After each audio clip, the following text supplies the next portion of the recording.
Let's now shed some more light on this and discuss the issue a little bit. We'll have Stavros Mavroudis, Professor of Political Economy from University of Macedonia in Athens, joining us, and also Rodney Shakespeare, commentator and Professor of Economics, joining us out of London. Good to see you both, gentlemen. Let's go to Athens first. Stavros, you just heard this is amid an already trade war with China. Now it's India's turn, huh?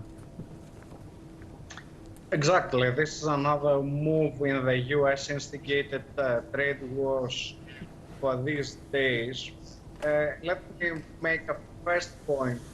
These trade wars signify the end of the globalization. Globalization was purported to be a new era in history of humankind. No borders, no national economies. It was a Western myth, a Western imposed.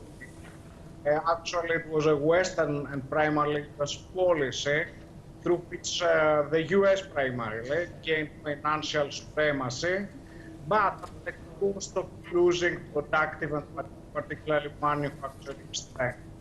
So now they want to reverse this. So this is how the Germans say globalization kaput.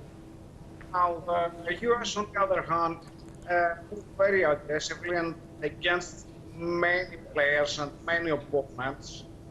Many players, both opponents and friends or former friends. This move against India is another sign that the US has no scruples and hit anybody. It's in a sense a rather can I say, loose variable. You don't know when, how it is going to hit next.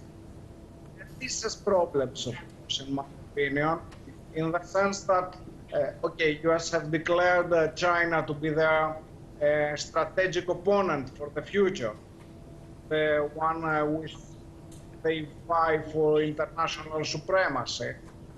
But in order to hit China, they have estranged themselves from Russia. That was something been done also in the past. And now it's moving against the European Union and also India and other allies. Take note that India traditionally was not in good terms with China. They have tried to mend fences during the recent years, particularly I think during the Modi administration.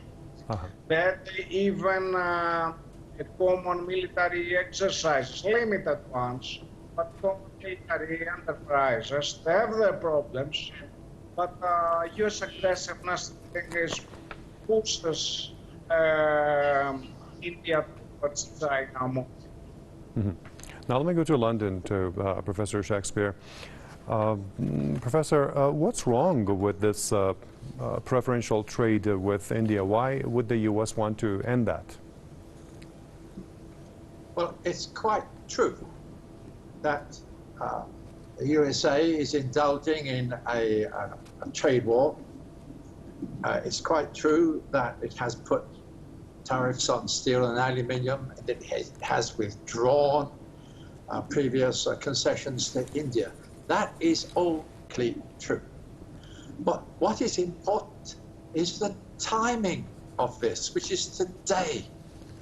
And next week, a great big swaggering bully who loves shoving his considerable weight around, I refer to Mike Pompeo, is going to India.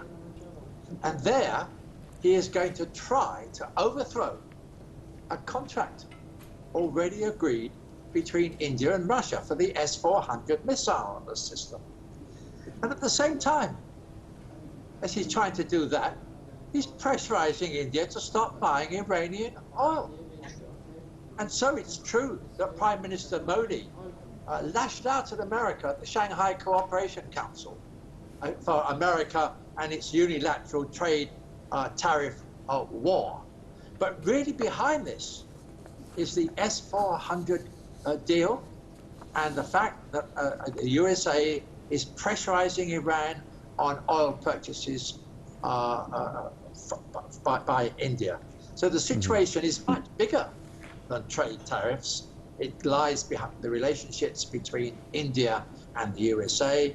And the USA is deliberately, it appears, trying to antagonize India, and is doing so successfully. Now, let's go back to Athens. Stavros, this is what the U.S. has been doing too. You know, feels free, the Trump administration feels free to do anything and impose tariffs, sanctions, whatever, on whoever, no matter allies, friends, or foes. Now, why are they doing this to India? I mean, how would you see the prospect of relations between India and the U.S. by taking, you know, such measures?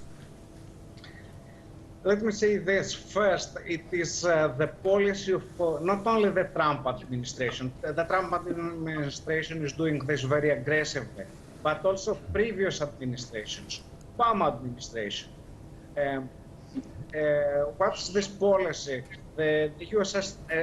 establishment recognizes very clearly that it's losing ground. The so-called globalization have helped them bolster their international supremacy, but it had also problems and caveats. So there is an end of an era, and the 2008 crisis signified that. So they are trying to think of future, not future, opponents and challenges to their supremacy. They are doing it very aggressively and rather clumsily indeed. The conflict, the antithesis between Pompeo going there to defend fences, and on the other hand, pressurize the U.S. pressurizing India on the trade on these options. Now, let me try to modify this. So the U.S. has a long-term policy to suppress opponents and challenges to the international supremacy, global supremacy. They are doing very aggressively because of clumsiness, also because of lack of time, I think. And in this way, they endanger global confrontation, or rather pushing everybody else to a united front against the U.S. And this is the way through which empires collapse. History is very indicative in this. All right, back to London. Professor Shakespeare, I got one more question for you, and that you're a professor of economics, and these economic measures taken by the Trump administration, some people call it trade war with China, with India, maybe some other countries in the future, would it really benefit the U.S. in terms of economy? No, of course not. Trade wars in the 1930s completely wrecked the world global system. 2 quick points. Yep. Turkey takes delivery of its S-400 next July. And at the same time, America is pushing for war in the Persian Gulf. And you put all this together, America is out of control. It's shoving people around, bullying them, aggressive, and the situation is getting worse and worse. This is part of a pattern in which America is antagonizing everybody. And the nuclear deal has been broken by America, and Iran is now being forced to retaliate. All this is the consequence of aggressive actions by America and by Trump, by Bolton, and by Pompeo. It's shocking what's going on, but it's getting worse. Yeah, okay, appreciate your comments. We had a Stavros Mavrodias, professor of political economy from the University of Macedonia, who joined us from Athens, and also Rodney Shakespeare, commentator and professor of economics out of London. And with this, we come to the end of this news review. Thank you for watching.